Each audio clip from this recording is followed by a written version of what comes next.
Surprise, surprise, I am alive.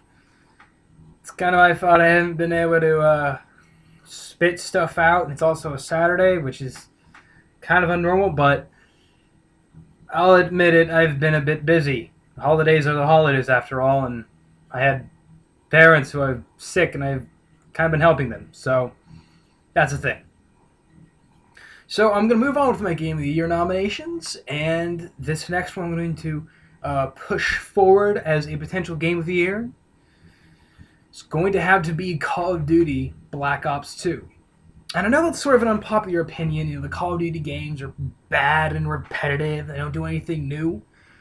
But when I look at what I would use to qualify this as being a potential Game of the Year, it's that it does so much to make it new. Especially in the single-player campaign and how much it allows you to have a lot more freedom when you compare it to the original or, you know, more recent Call of Duties.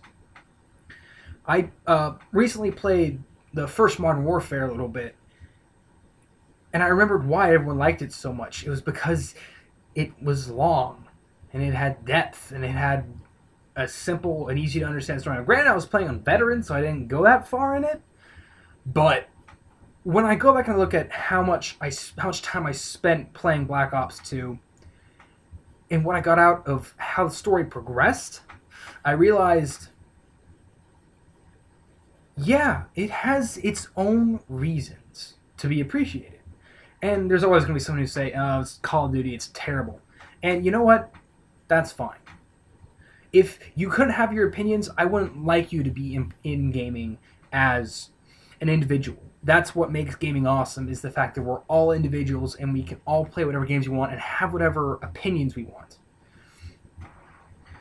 And additionally, in terms of adding to it and what could qualify it, you have to look at the multiplayer. Everyone always looks at the multiplayer of this game. And, you know, there are people who are obsessed with it, and there are people who never touch it. And I'm sort of neither of them. I'm sort of a unique thing where I'll play it for, you know, an hour, get a couple games in, then go play something else and realize, wow, it isn't as effective at being its unique thing. Because it's the same stuff. It's pretty much the same weapons, pretty much the same kill streaks, you know, slightly changed. But at least I can appreciate that it is definitely some of the best since the original Modern Warfare, and I'd argue Modern Warfare 2 was even better, because then Infinity Ward really knew what they were doing. Because if you've never played the Modern Warfare 2 multiplayer, you don't know why people were obsessed with Call of Duty. That game was the one that shoved them to the forefront. The first Modern Warfare kicked it to the forefront, but this one took two hands and shoved it over the cliff to the forefront. But Black Ops 2 does the best that it can in reinvigorating that idea of why we loved Call of Duty so much. We is, of course, the people who played it a lot more than others. I really didn't have that same sort of big attachment. Now, granted, I did play a lot of Modern Warfare 2, and there's a reason why people loved it. And it sort of gets reiterated for a very good reason in Black Ops 2. But that isn't the sole reason. That's not the only game mode. If you can't blame them for not giving you a lot to work with. Infinity Ward's had the Spec Ops missions, which, granted, are a little bit limited once you finish all of them and you're done with them. But Treyarch has been giving us the zombies since World at War, and that is what really stands out to me. What can really push it a little bit further up the... what gives that last little bump into the Game of the Year potential, at least. But why is it that I would say Zombies does it? Now, granted, I think that cooperative is a really big forefront in gaming. And this survival cooperativeness is part of it. But it's this sort of, you survive, and you die. Let's start again. That's the big thing.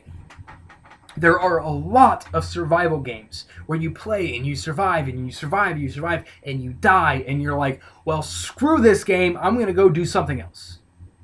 But the times I've spent playing a zombies mode game, and we survive, and then we die, and we're immediately like, let's go again. Let's try it again. Let's do something different. Let's see if we can do better.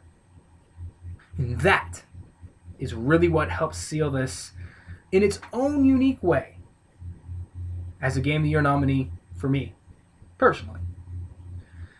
But that is all I have to say tonight, ladies and gentlemen. Thank you for tuning in. I shall continue to bring you nominees as we progress towards the new year. If you're celebrating Christmas, I wish you the best of it. I'm going to have another nominee video up on the 24th, good old Christmas Eve. But otherwise, thank you for watching. I shall see all of you badass motherfuckers later.